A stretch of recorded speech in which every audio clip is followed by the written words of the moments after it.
Capítulo 4. David y su conocimiento de la autoridad. En Primera de Samuel, capítulo 24, versículos del 4 al 6, dice: Entonces los hombres de David le dijeron: He aquí el día de que te dijo Jehová: He aquí que entrego a tu enemigo en tu mano, y harás con él como te pareciere. Y se levantó David y calladamente cortó la orilla del manto de Saúl.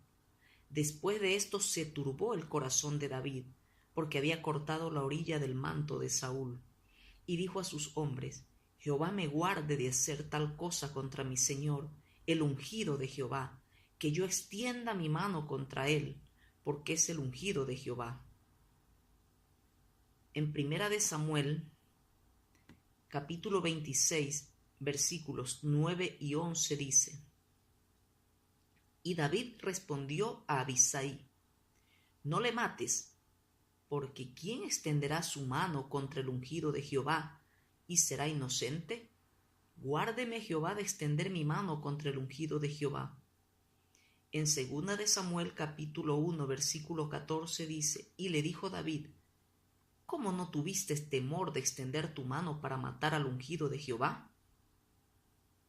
No fue al precio de la rebelión que David procuró el trono.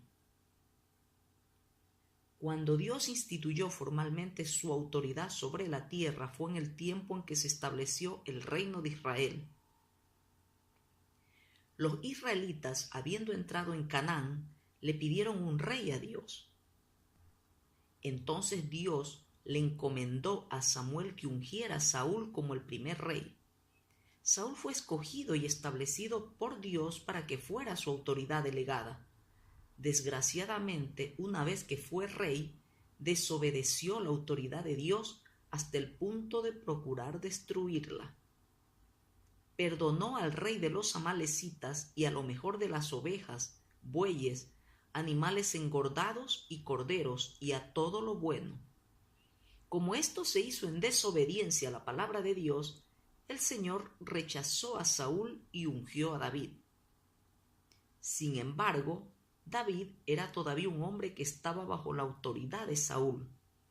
Él estaba entre la gente de Saúl, formaba parte de su ejército y posteriormente fue escogido por yerno suyo. Por lo tanto, ambos eran ungidos. Pero entonces Saúl procuró muchas veces matar a David. Israel tenía 2 reyes. El rey rechazado estaba todavía en el trono. El escogido aún no había ascendido. David estaba en una posición muy difícil. Saúl salió a buscar a David al desierto de Engadi. Durante el viaje se metió en una cueva en cuyos rincones se hallaban sentados David y sus hombres. Estos le sugirieron a David que matara a Saúl, pero él resistió la tentación porque no se atrevió a alzar su mano contra la autoridad. En cuanto al trono, ¿es que acaso David no era ungido por Dios? Y ya que estaba directamente involucrado en el plan y la voluntad de Dios, ¿podía alguien prohibirle ser rey? ¿Por qué, pues, no debía David ayudarse para hacerlo? ¿No sería acaso un buen paso ayudar a Dios a hacer su voluntad? Pero David creía firmemente que no podía matar a Saúl. Hacerlo sería rebelarse contra la autoridad de Dios, dado que todavía estaba la unción del Señor sobre Saúl. Aunque éste había sido rechazado, era, sin embargo, el ungido de Dios, uno a quien Dios había establecido. Si le diera muerte a Saúl en este momento, David podría ascender al trono de inmediato y no habría necesidad de retrasar tantos años la voluntad de Dios. Pero David era un hombre que sabía negarse a sí mismo. Prefería retrasar su propio ascenso al trono que ser rebelde. Por eso es que finalmente llegó a ser la autoridad delegada de Dios. Una vez que Dios hubiera puesto a Saúl por rey y a David bajo la autoridad de Saúl, David habría tenido que pagar el precio de la rebelión si hubiera llegado al trono matando a Saúl, habría tenido que convertirse en rebelde, y no se atrevió a hacer esto. El principio involucrado es similar al aplicado por Miguel cuando no se atrevió a pronunciar un juicio de maldición sobre Satanás en Judas 9. Podemos ver, por tanto, que la autoridad es un asunto de implicaciones sumamente profundas. La obediencia es superior a la obra. Si los hombres han de servir a Dios, la sujeción a la autoridad es una necesidad absoluta. La obediencia trasciende a lo que hacemos. Si David fuera a gobernar su reino, pero no se sometiera a la autoridad de Dios, sería tan inútil como Saúl. El mismo principio de rebelión opera en el Saúl del Antiguo Testamento, así como en el Judas del Nuevo Testamento. El primero perdonó lo mejor de las ovejas y los bueyes, mientras que el segundo codició las 30 piezas de plata. La consagración no cubre el pecado de la rebelión. David no se atrevió a matar a Saúl con sus propias manos para facilitar el plan y la voluntad de Dios. Más bien, esperó que Dios obrara. En su corazón había una tranquila obediencia. Hasta esa vez, cuando cortó la orilla del manto de Saúl, se le turbó el corazón. La espiritualidad de David era tan elevada como la de los creyentes del Nuevo Testamento. Hoy debiéramos condenar no solamente el homicidio, sino hasta una acción mucho más pequeña, tal como la de cortar la orilla del manto de otro con un cuchillito, porque esto también es rebelión. Puede que la calumnia, los malos modales o la resistencia interna no se clasifiquen como matar. Con todo, ciertamente constituyen lo mismo que cortar la orilla del manto. Todas estas cosas se originan en un espíritu rebelde. David era una persona que conocía la autoridad de Dios en su corazón. Aunque Saúl lo persiguió en reiteradas ocasiones, se sometió a la autoridad de Dios, hasta se dirigió a Saúl como mi Señor o el ungido de Jehová. Esto revela un hecho importante. La sumisión a la autoridad no consiste en someterse a una persona, sino en someterse a la unción que está sobre esa persona, la unción que vino sobre ella cuando Dios la ordenó como autoridad. David reconoció la unción que había en Saúl y que él era el ungido de Jehová. En consecuencia, David prefería huir por su vida antes que extender su mano para matar a Saúl.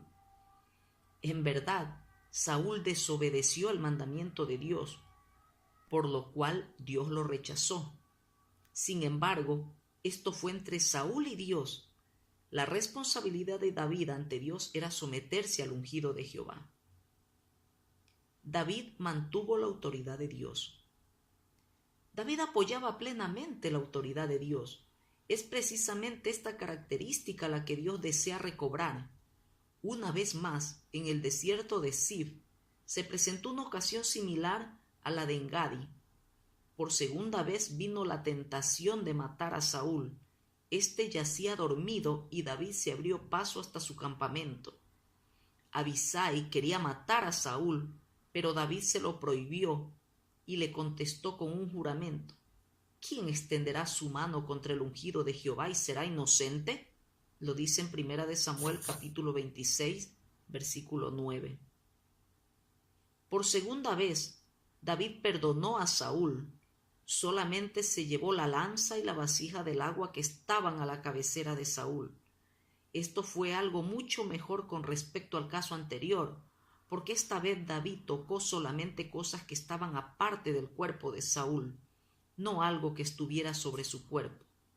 David prefería ser obediente a Dios y mantener la autoridad de Dios antes que salvar su propia vida.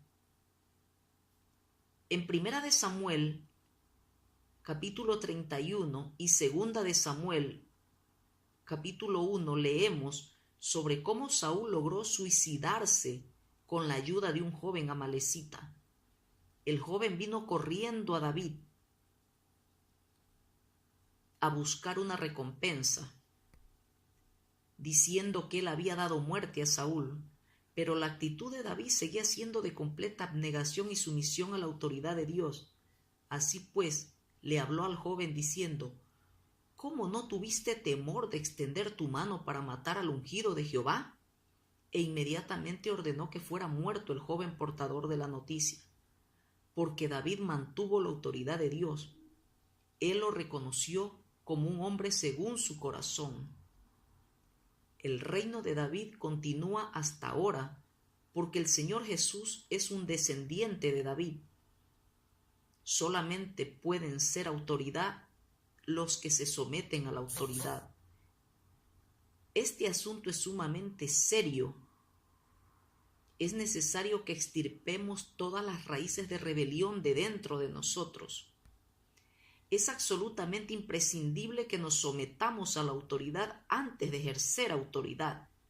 La Iglesia existe por causa de la obediencia. Ella no tiene temor de los débiles, sino de los rebeldes. Debemos someternos a la autoridad de Dios en nuestro corazón antes que la Iglesia pueda ser bendecida. Si hay un futuro para la Iglesia o no, depende de nosotros. Vivimos en días críticos.